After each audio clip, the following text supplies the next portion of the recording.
cadas pangeran mengijieun kun sawiyarna.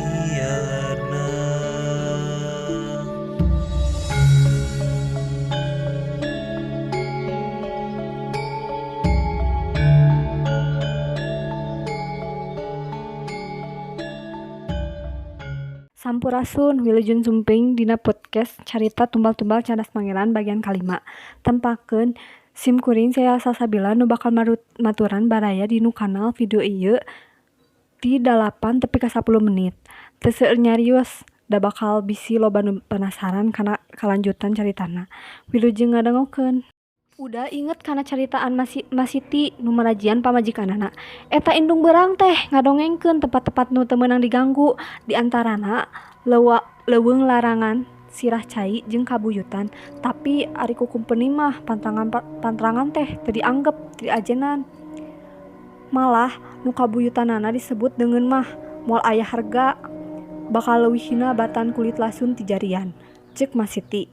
Kabuyutan teh cenah baheula mah aya nu kaasup mandala. Eta teh tempat para resi atau para guru nu ngajarkeun rupa-rupa pangaweri ka balarea, pangpangna mah ka para turunan raja. Ngadenge caritaan ini para jikawas kitu, udah ukur ngeusup dada. Ngareunghap ge karasa kumanehna mah asa berat. Ras inget Kaden Rahmat jeung batu-batuna, sakeupeung mah aya teretek nyalahkeun Aryana. Ngan dipikir deui weh, pasti kan keur ukur nu kalungguhanana kawas kitu mah bingung. Apaan Walanda teh dunungan dulu-duluna para menak nu ngemban pancet ngurus rahayat. Mun dembongkeun kaludeung wani ngahalang-halang pihak kumpeni atau pihak pamarentah bakal tamiang melit kabitis. Atuh rek curak carek ge bakal heurin kuretah. Ki Uda ngamalum sobat-sobatna, ceuk pikirna. Milih miang ka tanah suci ge tang tueh pilihana nu alus pisan, lian ti ibadah teh deui bisa tepung lawung jeung sasama umat nu bisa jadi nyundus semangat dina waktuna jaga. Mun diparengkeun kudu terang-terangan ngalawang pihak-pihak nu parelu diusir. Salila ieu kalungguhan para ajengan kawas Mama Rauf, apan teu kurang-kurang pentingna ajeuna teh teu welah. Leukeun ngaping rahayat sangkan henteu pecat kayakinan. Daek ikhtiar jeung ngadoa kanu Maha Kuasa, ku cara kitu najan hirup balangsak bisa keneh sabar sarta teu weleh nyidem harapan mangsa jaga leuwih hade. Kitu deui beungisna kumpeni nu parat nepi ka mandorna. Ku Uda mah disusut alatanana. Iana ge meunang beja. Ulon-ulona mah Gubernur Jenderal Dendels nu keur nyangking pangkat di kantoranana. Katelaah ku urang lembur mah Mas Galak. Eta gubernur maksakeun Pak karepanana jalan nu dijieunna kudu rengse dina waktu anu geus ditangtukeun. Ngan orok haya lantaran nyeun eta jalan teh bangga kacida, komo deui saputi di wewengkon pasir cadas di Sumedang mah. Basa kataksir jalan moal pianggeuskeun dina waktuna, Mas Galak marentahkeun para bupati ngeprak masyarakatna leuwih loba deui. Atuh nu asalna boga kawajiban rodi teh urang lembur nanda reukeut ka eta jalan, akhirna mah ti lembur-lembur sajen ge digeprak sina lakon gawe. Mangka ti lembur ka tempat lakon gawe ge bisa sapoe jeput. Da taya deui cara nepi ka lebah dinya iwal ti kudu disorang ku lempang.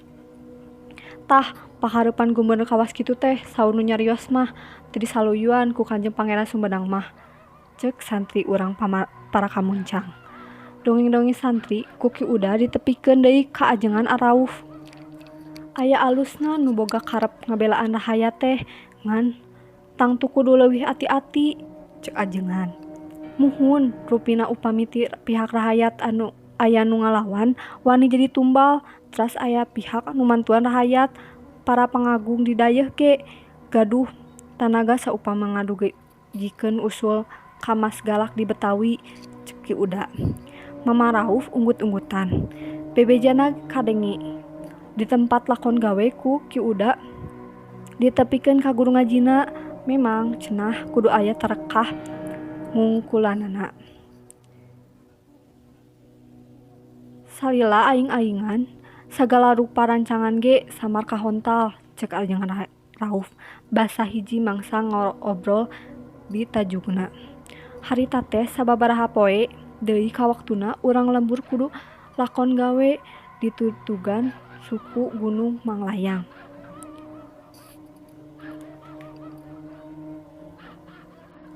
Gerawe sual kopi rahayat nu boga tanahna, rahayat nu melakna, ari hasilna ku batur, ku deungeun-deungeun, pokna. Nu ngumpulkeun kopi ti urang lembur mah lain kumpeni, tapi para mandor atawa para pagawe tengkulak. Kopi ti rahayat dijual ka bandar atawa tangkulak kalayan harga kumaha nu boga duit. Ti bandar dijual ka kumpeni, nu saterusna mah dibawa ka Betawi, ti dinya diakutan kana kapal ka negeri Walanda. Upami aya nu bebela mah panginten rahayat teh moal balangsak teuing, pokna.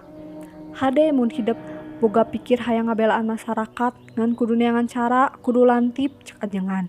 Pikiran uda ngulayaban kajauhna, ngalanglang lembur Ki Jahir di Karawang, Den Rangga di Parakamuncang, jeung Den Rahmat sobatna keur budak nu dumuk di wewengkon kaleureun walungan Citarum Dayeuh Bandung. Iyana ti belet ka babaturana jaman keur ngaji di ajengan Rauf. Ti antara santri nu galede udah mah kaasup pangkalotna, kaasup santri jirangan munggaran. Harita ge 7 tahun katukang, umur iyana teh 17 tahun. Sobat-sobatna mah harita teh rata-rata 14 tahun, komo deui laras mah kakara 12 tahun harita teh. Nu geus ririmbitan kakara manehna sorangan, nu sejen mah lalagasan keneh. Heuleut 5 poe ti saentas kita simaot, para pagawe teh diabringkeun ka lokasi sejen. Kabelah wetan sinemang tuan nu ngahanca nugaran pasir di wewengkon Ujun Berung, lebakkeun suku Gunung Manglayang. Rebun-rebun keneh diabringkeunana teh wanci hane moyan cunduk ka tempat nu dituju.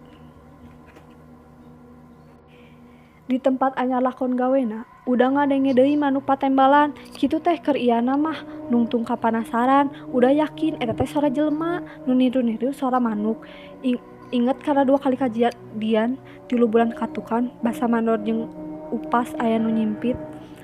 Apaan memeh kajadian teh aya suara manuk patembalan, hartina suara kitu teh ciciren nu keur digarawe nyieun jalan aya nu naningalikeun. Keur ngayakinkeun sangkaanana, udah nengrokeun batu sagede indung, leungeun kalebah datangna sora ngerosak kana dadaunan.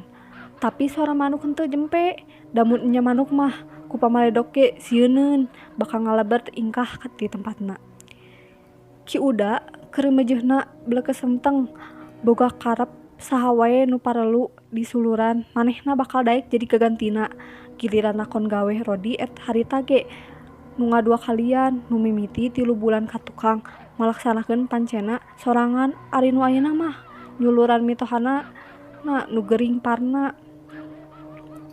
2 kali milu Rodi iyana nyaksikeun sababaraha kajadian nu matak baluas, tapi karepna hayang ngalawan kabengisan Walanda, kahudang ku kaludeung pihak sejen nu nembongkeun kanyaah karahayat, tiwasna nu keur lakon teh antukna mah aya mangmalaskeun kajadian 5 poe katukang nu tumiba ka Kitasim.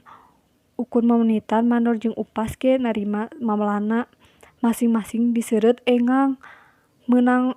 Memang nu tiranjang seungseurdang teh teparna, tapi mata kagedean hate manehanana lantaran aya pihak anu ngabelaan rahayat najan susulumputan. Hatur nuhun kasadayana anu atos ngadangukeun bagian kalima podcast carita ieu. Caritana can rengsenya hiji deui da. Caritana teh bakalan direksikeun ku rerencangan abi anu bakalan nutup ieu podcast. Janten sanes abdi nya nu nutupna. Cekap sakitu wae ti abi. Wassalamualaikum warahmatullahi wabarakatuh.